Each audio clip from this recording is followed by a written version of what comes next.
What's up, everybody? This is Monkeypuzzle, and this is episode number 19 of Monkeypuzzling the CrackPack.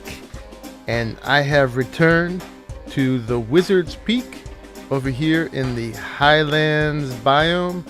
I don't know if you saw this episode or not, where I made this nice little base. It's going to be for my Ars Magica. I made it with the Calclavia's modular force field system in an episode. And we have to fill it full of Ars Magica stuff and get all into that now that we've gotten pretty good ways into Thaumcraft. But I'm not going to do that today. I want to attend to a few more basics, which I think will be really fun. Is this area around this peak in the Highlands, between all these other high areas over here. We got a marsh over there, and over here beyond this roguelike dungeon, when they load in, there's a bunch of Alps over here. There they come. But in the middle, we've got this nice fertile round valley that just screams agriculture to me. And in between my other episodes, you don't see it, but when I need wool, I run all over the map and shear sheep, and when I need books, I have to harvest my sugarcane a whole bunch of times, and so on and so forth. When I need blaze rods, I need to go down to my blaze rod spawners in the roguelike dungeon and kill blazes for a while. And so, and I'm sure you're wondering how blazes fit into agriculture. I'll get there in a second. But yeah, I want to start really playing with this area and kind of also start playing town too over here with this village, the world's smallest village over here. I've set that magma torch down in there to keep them safe, but I want to start populating this area with these guys, maybe make some more houses or one big massive village high-rise or something. I'm not sure, but you can see I've got to start here. I've started working on making a little road with this Tinker's Construct brownstone. It's a little glitchy in that when you run, sometimes it makes you jag back and forth, but it does also make you run a little extra fast. And we did some tests. It's not quite as fast as the Mine Factory Reloaded roadblocks, but that's okay. These look cool. But yeah, along this avenue over to my Wizard's Peak over there, I want to place all those farms. I need a cotton farm. I need a sugarcane farm. I want to make a mana bean farm. I'm not sure if I need it now that I have all the ethereal essence from the wisps. If you saw my last episode, the wisps versus golems. What else do I want to do? This would be a good place for a tree farm. And I also want to do some ranching with some sheep and some mushrooms. Sorry, cows, but I like mushrooms better. They're just cooler. And where the blaze rods come in is over here in the peak. I have, let me just hover so you can see above my head here. I have started carving out some of this space, trying to keep the structural integrity so that the peak doesn't collapse. That would be terrible. But inside here, Yertle, my faithful turtle, has done some work carving out a big space here, kind of trying to find the center of mass of this place. And I've also started beginnings of a little hallway that goes back further that way. But there's lots of opportunity in here, and this, I think, is where I want to put my Mine Factory Reloaded auto spawner, which I may just do off camera and set up here, because beyond making the auto spawner itself, let's see if we can get that coming up. Let's see, which one is it? It's this guy right here. That's simple enough. And this, if you don't know, is a way to automatically generate mobs. You just catch one inside of a safari net, which I'm sure you guys all know about. These ones, I think you put a reusable one in. I'm not sure if a single-use one works or not. But you put it in this guy and it will generate whatever mob is in there, as long as you give it power and mob essence, which we have plenty of from our roguelike dungeon creeper spawner grinder. that we made a couple episodes back. So yeah, that will go in here, and then we can generate blazes or gas or spiders or sheep or, oh, poor sheep. I don't know if I can do that, but whatever we need, I'll figure out a way to kill them. How many I put in here, I don't know, but I got a nice drop there if I just want to drop them and collect stuff that way. Anyway, a lot of stuff to do here. I'm not going to try to do this all on camera because it would take umpteen episodes, and we need to move on to other stuff, and I'm not sure how much it would interest you guys to see me build cotton farms and sugarcane farms and so on. But what I'm going to do is I'm going to do a cut. This is the before, and then we'll come back to the after. I just wanted to show you what it looked like first in case you didn't remember from before, so then you'll be able to see all the progress. And most of the automating of these farms, I think I'm going to do with Thaumcraft, because I just find the little golems running around and harvesting and planting and gathering so much more fun than the Mine Factory Reloaded farms. It's planters and harvesters. I don't know, it's just more fun. It's more of the style I'm going for in this series. And there's other ways to do it too. We'll see, but we'll play around. But we'll get all that stuff going, and it's just going to save me more and more time doing things manually, collecting resources, so we can keep taking this series further and further. But just one quick thing I want to do before I cut and then come back and give you a progress report here.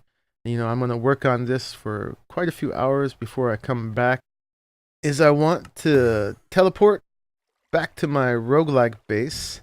Let's grab some XP over here. Oh, and by the way, this is doing great. I currently have 4 diamond chests full of essence berries at this point, so no lack of these. And I think I need 18 XP. So just want to complete the reason, one of the reasons why I made the, what you may call it, the Wisps versus Golems grinder last episode down here, and so I could get all of this ethereal essence. And as you can see, I have just a ton of it now. It's still going into here. It's about to back up into here.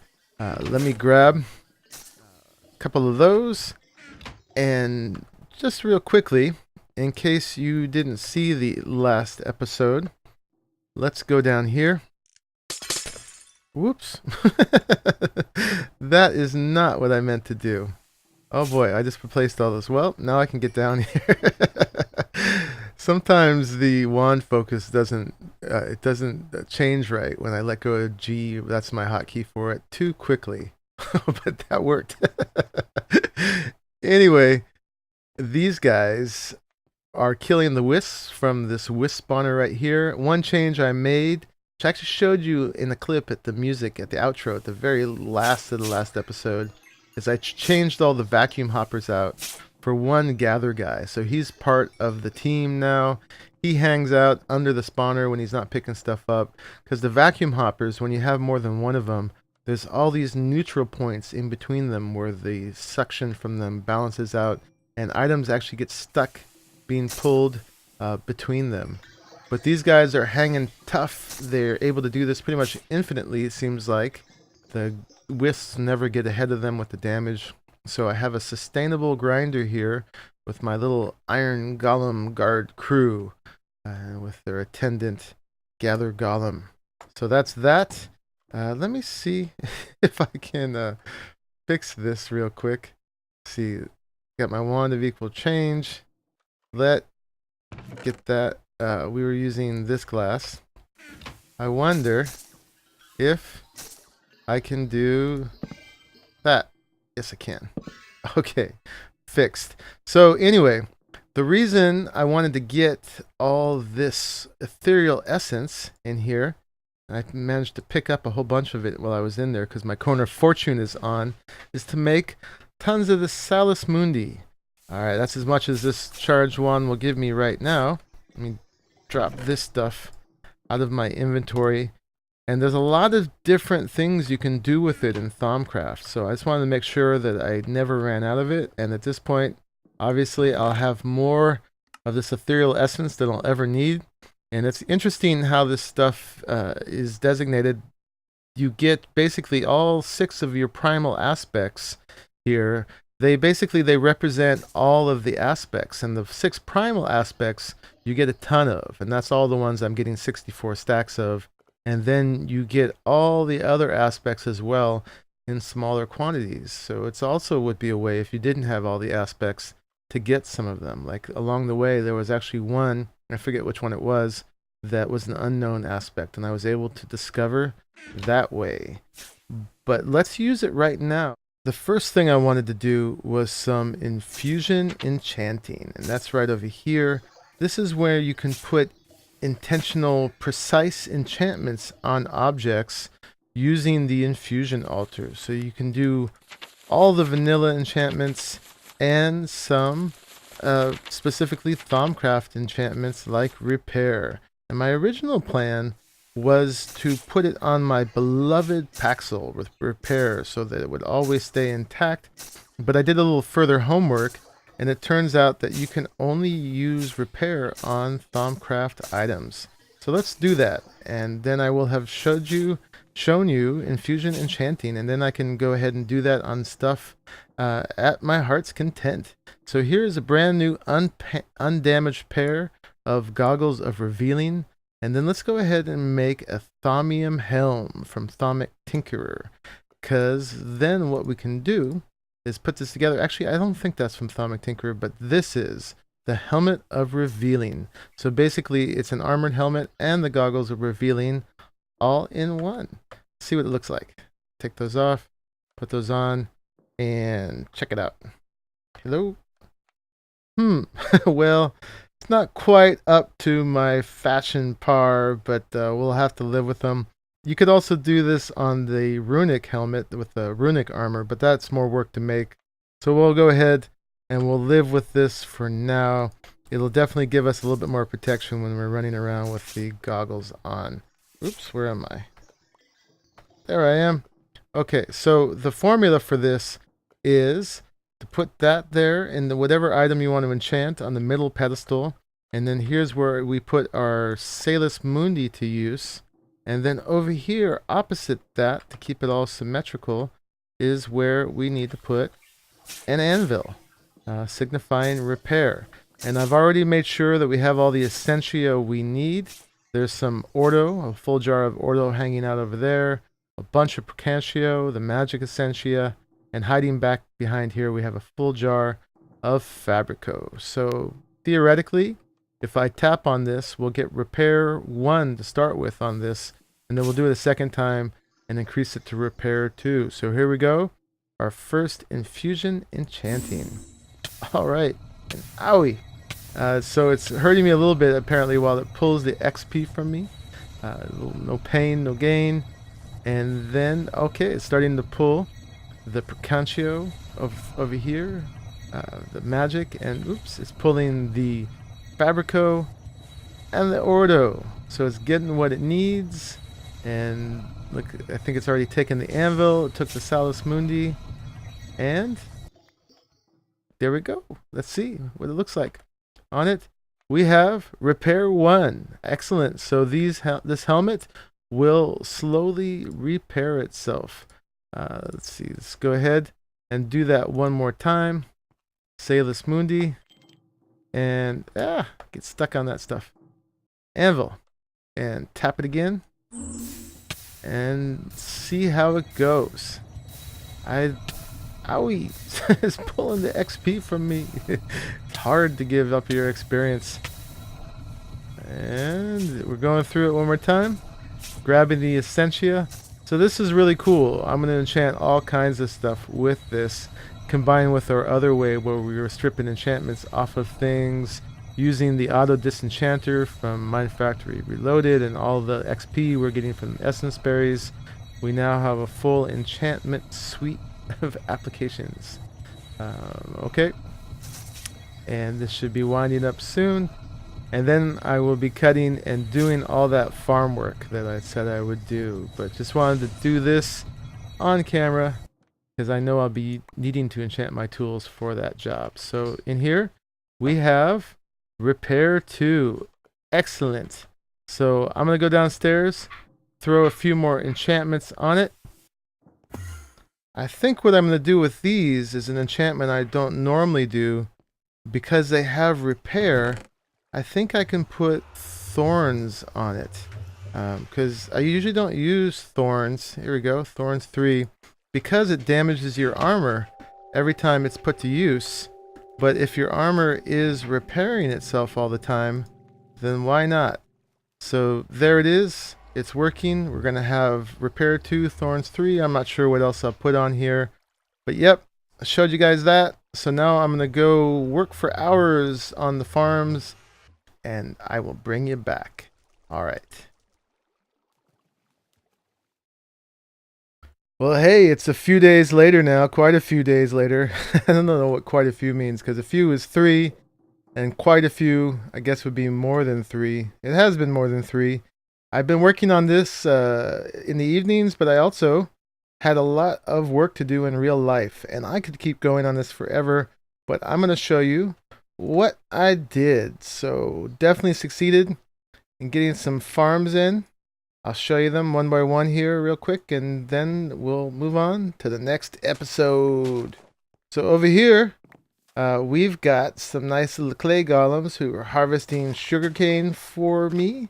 And I should just say that all of the farms I put in so far, except for the mushrooms, are golem powered, because that was just my little theme. And they do it in little top hats and glasses and bow ties and so on. So I've learned the limits of the golems over here. We've got them doing the cotton. Okay, let me just hover so I don't have to fly around. Yeah, and so with cotton, the harvest golem does not need the order upgrade. If you remember that little belly button upgrade, if he'd hold still, I'd show you, because it doesn't need to be replanted. And so he could have the upgrade in the belly button that makes him see farther, and the glasses. So the ultimate limit for these harvest golems right here is 6. A square of 6. I was going to make these other shapes, but they do a square, so the farm is a square. And I'm using the lily pads of fertility from Xeno's reliquary, and those are really speeding things up here. So the natural pace of the growth is accelerated, and there's other ways to do this. I could do it with a sprinkler, or I could do it with the lamps of growth from the arcane lamps from Thaumcraft, but those constantly need herba essentia, and so now I don't have to generate all that. I just use these, and plus the water they're on top of is hydrating the field, so that all works out really well. And then 2 different gather golems for this farm, because one was having a hard time, I found, keeping up with all the cotton, and a lot of times it takes 2 guys just following the harvest guy around just to pick up after him. Lucky guy. So yeah, he just hangs out there in the middle. So over here, the harvest golem and the sugarcane, turns out that he has to replant. So he has to have the order upgrade for his belly button. So, but he has glasses, and so glasses. So normally they'll do 4 with glasses. They'll do 5 with the perception. Oh, I'm gonna have to look it up. With the perception upgrade, which is, let me see. It's over here in Golemancy. It is the water one. That's right. So without the water one, he could only do 5. So it's a little shorter. I kind of like how it looks with a few of them growing on the outside. This is supposed to look like this was emptied, this pond that's filled from this natural spring coming out of the mountain, seeping out, fills this, and over to the lower ground, we've dug a little channel with a little simple bridge, and then flooded this little area in order to grow sugarcane on it. So that's what's going on there. And let me see over here. Well, there's one more before we do the mushrooms. There's one more golem, little field over here, and this is wheat, which they do a pretty good job of. Same concept. He needs the order upgrade, so it can only be 5, which is plenty. And we've got the lily pads of fertility again. I have to figure out what happened to that one, if I just spaced it out or what. One gather golem's doing fine for here. And yeah, that's my wheat.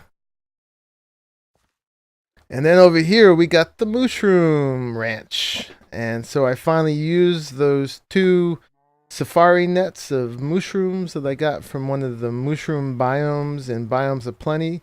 There's more mushroom biomes than there are in vanilla, so it's pretty easy. Anyway, the AI of the mushrooms is such that they tended to get bunched up down here. And I've always enjoyed recirculating my mushrooms. I had a world prior to YouTube where I had a whole fancy system like this. I lived on a floating island, and I'd send them down to a field below, and they'd circulate around and come back up to a little area up on my island. But you guys never saw that. Oops, I meant to just do this. Boink. So what happens is when they get down here, the water streams collect them up. They get safely dropped down here, and these conveyor belts take them all the way around here. And I use these conveyor belts instead of the MFR ones just because I think they look more reasonable, less neon-like. A few of them get stuck here, but once they hit here, these arcane levitators from Thaumcraft pop them back up, and they can float up here as long as they want to, and they fall down. I put water down here so they don't hurt themselves. Sometimes they hit that, so I have to extend it a little bit, but they do pretty well, and they fall off eventually and work their way down.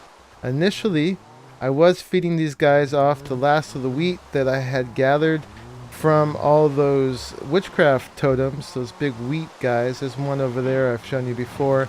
And that's the last of that, the gathering from when I opened up the map much wider. At this point, I am... Oops. Oh, yeah, I got that on. I am pumping the wheat that I got from there. It all goes into the ME system back at home. Everything's going into this black, yellow, black ender chest all over the place. I have those. And that's the main way I send stuff back. And you can see stuff occasionally going in here. This is also the same one I use for the quarry. This is basically my input for the whole ME system. So everything's going back. You saw some cotton, you saw some sugarcane, and eventually you'd see some wheat too. Well, back there at the ME system, I have a export bus on this one. I was going to use gold, gold, gold, but someone already claimed that, so it's orange, orange, orange. And that gets full of wheat, so I can grab it when I need and go ahead and fill up these feed stations from Railcraft. And so that's a great way to feed everybody, and I don't have to do it manually. Of course, I miss a little XP, but that's no biggie at this point, considering our XP situation back home. Or, well, this is actually becoming a new home now, so I expect to spend a lot more time here as it develops. I did not put in a... Oops, let me put that on. Anything else for the villagers, so that will be another episode, the village upgrade over here. And just in case you're wondering, oh, a little lag, those are the witchcraft totems where I've been gathering all my hay bales before and living on bread. But now I live on steak and whatever else I want. Ooh, it's a little lagginess. Yeah, it's probably the rain. Sometimes I have to log back in and out too, but mostly it's been doing fine over here. It's probably this dang rain. I'm going to do this just for the purpose of the video. We're going to toggle the downfall, basically just because the rain is too much for the game. I don't cheat as a general principle, but occasionally, you have to. Okay, so that's good. FPS is climbing back up. And to contain the mushrooms and the sheep over here, the sheep basically got this whole side. I was going to make a sheep pen, but I realized, you know what? Let's just give the sheep a big old range. I use these paving stones of warding, I think they're called. Yep, from Thaumcraft. And this was the big appeal, is that instead of a fence, you can just have a little line in the ground and they can't cross them. It also does a good job containing mobs too. It's good for that, so you don't have to light everything up. And these guys, they just have the feed stations as well. And I don't really need sheep at this point because I'm getting so much cotton that I can just make plenty of wool that way. But sheep do save on dye because you dye them once, or use basically two sets of dye to breed a pair, and then you're basically breeding dye, which dye is something that I haven't really set myself up for too well yet. So I'm not very good at flying and talking, apparently. I'm doing a lot of stuff and talking. Last thing over here is, oh wait, last thing I was going to tell you about the paving stones of warding. Is there's a good example. That should be enough. I did learn that when you get congested conditions, they can push each other over it. So when you have a lot of them lined up at the edges, which they tend to do, one of the reasons I've got this stream floating over here, or running over here, I'm the thing that's floating, it was to keep them from getting bunched up on the side there and moving them along. So anyway, I found that in congested conditions, putting them just a block high helps, because then they just mechanically, it's harder for them to push each other over because they don't have the free runners like I do, or the boots of the traveler. They don't, because they're just mushrooms. And I didn't do the auto spawner yet. I guess we'll save that for another episode as well, because there's just so much to do, and it takes a while to make all these golems and their cores and everything. And finally, with the golem farm theme, we have the tree farms here. So I have two of them going, space for a third, well, space for infinite ones, but set them up as little modules that has a collection chest for saplings right there. There's one guy who just does saplings, and then there's a guy who does everything. Oh, actually, I didn't change him, so let me fix him now. Oops, didn't mean to click that. Where is he? The little sapling harvester guy. Here he is. So, no, not that guy, actually. I wanted this guy. Originally, I had him set just to collect wood, because the other guy was needed to collect saplings. Now he'll collect wood and saplings and send them all into the ME, since this guy has all he needs. Now I'll leave him there. He'll keep this full at this point, but now the rest of the saplings will get shunted into here, and they'll compete for them, but that should still be enough to keep this full. And every one of them's got an iron golem wood chopper with the chopper core, and those guys are great because they're really strong. So the stronger the golem is, the faster they chop wood. And I didn't try the thaumium golem. They might be even stronger. I forget. But this guy's doing just fine, doing his job. He is the animated iron axe himself, knocking it down with his little hands. And so same setup over here, except this is oak. And then maybe next over here, I'll put in, this will probably be rubber trees from Mine Factory Reloaded. We shall see. Anyway, to finish this up, let me teleport back over here and I'll just show you where we're at. I was just putting a chest in there before, but let me see. Let's check on cotton. So we got 73,000 cotton now, all the wool we'll ever need. And if I was doing it in this one, I could just do something like this and make wool as I need. And of course, with this, you could also do string. Oh, it goes the other way. There you go. So all the string I need as well. So those are no longer scarce resources. In fact, eventually we might have too much. And let me see, we got sugarcane, 60,000. So now we can do the same thing with paper. All the paper we want, put it back in the system. And wheat, we're doing pretty well. 13,000 wheat, and we could make more bread, but I don't want to. And then what else we got? Oak, 50,000 oak wood, And then we also have the amaranth, which shows up right here, 71,000, because I like purple. So more and more resources are becoming not scarce at all. In fact, overly abundant. I threw in a 64K. Oh no, I ended up putting it over here. A 64K into the system just to keep it from overflowing. But I think we're going to be ready for an ME drive very soon. And last thing is I've got a input bus or export bus going into here, this chest, keeping it full of oak wood, and that's going into this precision sawmill, which is keeping this chest full of planks. Before, obviously, I was doing other kinds of wood in here. But as I use up planks over here, crafting things, if I was going to make a chest, let's say, and sometimes there's a little delay there. Get that.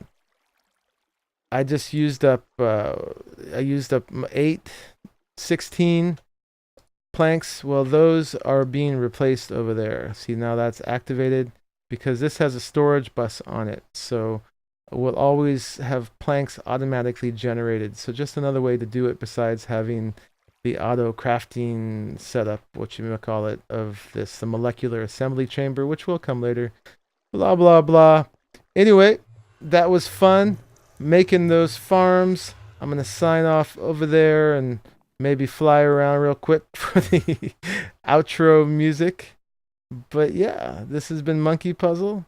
And getting sometimes I right click on a hang glider and it decides not to work. But getting more and more self-sufficient over here in the crack pack, which hopefully will keep going. We're going to keep it going. The Mindcrackers have actually abandoned the crack pack at this point, so that's kind of sad. But it's too soon for us to stop here. I have so far to go of all the things I want to do. So anyway, accelerated that progress a little bit today. And we'll do more the next episode. So join me then. In the meantime, enjoy yourselves, whatever you're doing. Bye-bye. See you later. And thank you for watching until the end. Woohoo!